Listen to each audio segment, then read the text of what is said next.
दो बेगुनाह नौजवान रात के 1 बजे घर के अंदर मुसल्ला हमलावरों ने अगवा किए हैं। बस 1 बजे वो बेल बजी है, मैं गई हूँ नीचे, मैंने पूछा भी कौन है, तो पुलिस है, हम तो दरवाज़ा खोलें। फैमिली खुद हर बार पुलिस को कॉल करिए, हमें बताएं क्या हो रहा है, तफ्तीश क्या हुई है, कैमरे कोई मिले हैं, एविडेंस वो डिलीट करें, टैंपर करें। कोई नहीं बोला, तो इसका मतलब है सारे मरे हुए हैं, कोई भी नहीं है। तो अब अल्लाह के आगे दरख्वास्त की है कि अल्लाह ही कर सकता है, कोई मौजज़ा हो सकता है। अस्सलाम वालेकुम नाज़रीन, अताउर रहमान प्रेस क्लब इस्लामाबाद के बिल्कुल सामने से आपकी खिदमत में हाजिर हूँ। इस वक्त सीनियर सहाफ़ी अहमद नूरानी के जो भाइयों को गिरफ़्तार किया गया है उसके ख़िलाफ़ एहतजाज यहाँ पे रिकॉर्ड कराया गया। तो वकील ईमान वज़ारी साहिबा और उनकी वालिदा जो है वो यहाँ पर मौजूद है हमारे साथ, इनसे बात करेंगे। Thank you very much.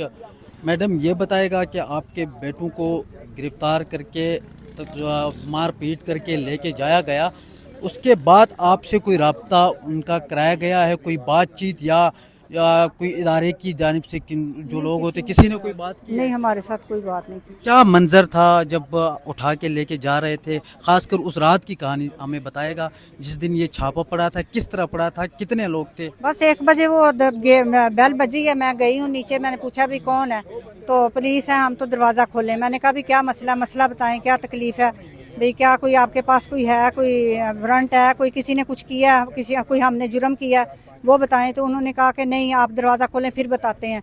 मैंने कहा दरवाज़ा मैंने नहीं खोलना, आप मुझे सही। मैंने फिर अपने बेटे से भी कॉल मिलाई, भाई ये पता नहीं बाहर पुलिस है, किस लिए आए हैं। तो मैंने कहा शायद उनसे कहें कि बात करवा दें हमारी, लेकिन उन्होंने कहा कि आप दरवाज़ा खोलें। और फिर हम फिर कहने लगे, मैंने कहा दरवाज़ा मैंने नहीं खोलना, आप जो पहले काम बताएं मुझे, ये अपना नाम बताएं, आपका नाम क्या है, किस थाने से आए हैं और थाने में आप क्या करते हैं, इंस्पेक्टर हैं, ASI हैं, क्या चीज़ है। उन्होंने कहा कि नहीं, आप दरवाज़ा खोलें फिर बताएंगे। फिर कहने लगे कि अच्छा आप ऐसे करें, शनाख्ती कार्ड लेके आएँ अपना, तो हम आपको फिर हम चले जाएंगे। मैंने ला के शनाख्ती कार्ड दिया, मैंने ऊपर से पकड़ाया, शायद उनके दिल में था दरवाज़ा खोल के शनाख्ती कार्ड देंगी, मैंने ऊपर से दिया, पकड़ के तो कहते हैं फिर दरवाज़ा खोलें आप। मैंने कहा आपने कहा था शनाख्ती कार्ड देखना है, सिर्फ हमने छोड़ दें हमें। तो कहते हैं कि नहीं, वो आप दरवाज़ा खोलें, नहीं तो हम दीवारें टप के आ जाएंगे। मैं फिर ऊपर चली गई हूँ कि सच्ची मुच्ची ये दरवाजे, मैंने अंदर जाके दरवाज़ा बंद कर लिया। तो लेकिन वो फिर आके उन्होंने दरवाजे से तोड़ के अंदर फिर आए हैं। तो उसके बाद दोनों को गिरफ्तार कर दोनों के अंदर, हाँ, हमारे मेरे हाथ में मोबाइल था, मोबाइल था मेरे हाथ में, वो ऐसे करके छीना कि आप किससे बात कर रही हैं। फिर वो नंबर दे के फिर वो बंद कर दिया मोबाइल। इसके हाथ में मोबाइल था, वो छीना। इसके कमरे में मोबाइल पड़ा हुआ था, इसने कहा कि भाई ख़वातीन के कमरे में कौन जाता है अंदर, लेकिन वो अंदर गए हैं, इसके मोबाइल था या इसने कहा कि ये मेरा मोबाइल है।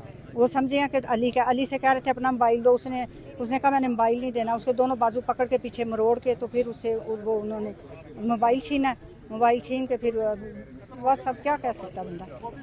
क्या कहेंगे मैम, आप दुनिया की तारीख में कभी ऐसा कुछ हुआ है कि स्टोरी कोई और लगाया, आप उनके भाइयों को उठाते हैं, उनके घर में घुसते हो? हालांकि आप थोड़ी देर पहले बात कर रही थी मैडम, तो वो कह रही थी कि हमारा कोई ताल्लुक नहीं, वो अब उन्होंने स्टोरी किया है तो उनका काम है।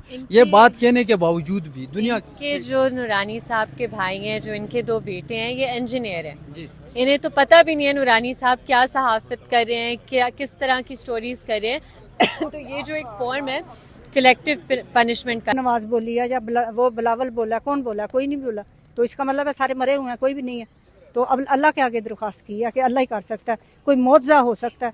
और ये सारे शैतान बैठे हुए हैं, ये सारे इनके दरिंदे से सब एक हैं, हुकूमत भी एक है, एक बंदे की हुकूमत है ना, अदालतें भी उसकी हैं, हुकूमत भी उसकी है, और ये मुल्क भी उसका है। और यहाँ हम जो हैं उनके गुलाम हैं।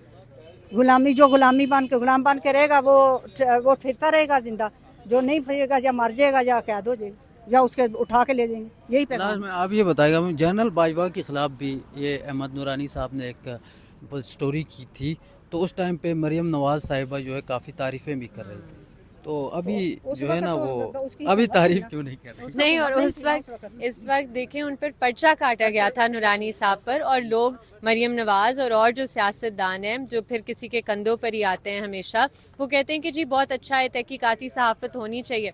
जैसे ही हुकूमत में आते हैं उनके कंधों पर ये सारी बातें भूल जाते हैं। और बात यह है कि देखें, अगर आपको अहमद नूरानी साहब की स्टोरी पर कोई मसला है, آپ ان کے خلاف کارروائی کریں نا, ان کی فیملی کو تو نا آپ اس بات کی سزا دیں. ان کی بوڑھی ماں کا کیا تعلق ہے ان کی صحافت سے, انہیں کیا پتا ہے کہ وہ کیا سٹوریز لکھ رہے ہیں. تو یہ جو ایک اجتماعی سزا ہے فیملی کو دینا, یہ بالکل اس کے لیے کوئی روم نہیں ہے, یہ ناقابل برداشت ہے. آپ کیا کہیں گے؟ بہن ہے آپ, ان کی ظاہر سی بات ہے, تو کیا کہنا چاہیں؟ میں یہی کہوں گی کہ مطلب اگر کسی بے گناہ کو کسی بھی وقت, مطلب رات کے پہر کوئی آپ کے گھر پہ اٹیک کر کے اٹھا کے لے جائے, اور ریاست کے دارالحکومت میں سے, ایک ملک کے دارالحکومت میں سے نا, تو اور انہوں نے کوئی ان کا قصور نہیں ہو, اور وہ اتنے قابل نوجوان ہوں, ٹھیک ہے, تو اس کا مطلب ہے کہ پھر ہر انسان کو ڈر کے رہنا چاہیے, کیونکہ ہمارے پاس کوئی لیگل ریمیڈی بھی ابھی تک ہمیں یہ لگ رہا ہے کہ نہیں ہے, ٹھیک ہے. تو اس کا مطلب ہے کہ یہاں پہ کوئی بھی محفوظ نہیں ہے. تو بیسیکلی یہ ریاست مطلب یہ جو ایک ملک ہے نا, یہ ریاست نہیں کہلائی جانی چاہیے. کوئی کسی ڈیفینیشن پر یہ جو جگہ ہے, یہ ریاست کے معنوں میں نہیں اترتی. اسٹوری کیا کی ہے اس حوالے سے ابھی تک آپ نے پڑھی؟ میں نے خود نہیں پڑھی, اور دوسری بات یہ ہے کہ میرا انٹرسٹ نہیں ہے نا, میرا وہ نہیں ہے اس سائڈ پہ, نہ میرے بھائیوں کا تھا. وہ اس سے پوچھے نا, ہمارا سٹوری سے کیا تعلق ہے. ابھی جو بھی ڈیبیٹ چل رہی ہے, وہ ڈیبیٹ یہ ہے کہ 2 بے گناہ نوجوان رات کے 1 بجے گھر کے اندر مسلح حملہ آوروں نے اغوا کیے ہیں, ٹھیک ہے, اور ریاست کا کوئی ادارہ کوئی FIR درج کرنے کو تیار نہیں ہے. عدالتیں خوفزدہ ہیں کہ وہ کوئی آرڈر نکالیں گی تو وہ پورا نہیں ہوگا. مطلب ابھی سٹوری یہ ہے, مطلب اس چیز سے میرا کوئی تعلق نہیں ہے نا. جی ٹھیک ہے, تھینک یو جی, اللہ آسانیاں کرے. ناظرین, یہ آپ نے پریس کلب اسلام آباد کے سامنے یہ آج احتجاج تھا. وکیل کی بات آپ نے سنی, ایمان مزاری کی, اس کے ساتھ ان کی والدہ و بہن کی بھی باتیں سنی. تو یہ تھا آج کا ہمارا پروگرام. امید کرتے ہیں آپ کو پسند آیا ہوگا, اور اللہ سے دعا کرتے ہیں کہ احمد نورانی صاحب کے جو 2 بھائی تھے وہ بازیاب ہو کے اپنے گھر آ جائے. تو آج کے لیے اجازت دیجیے, اللہ حافظ.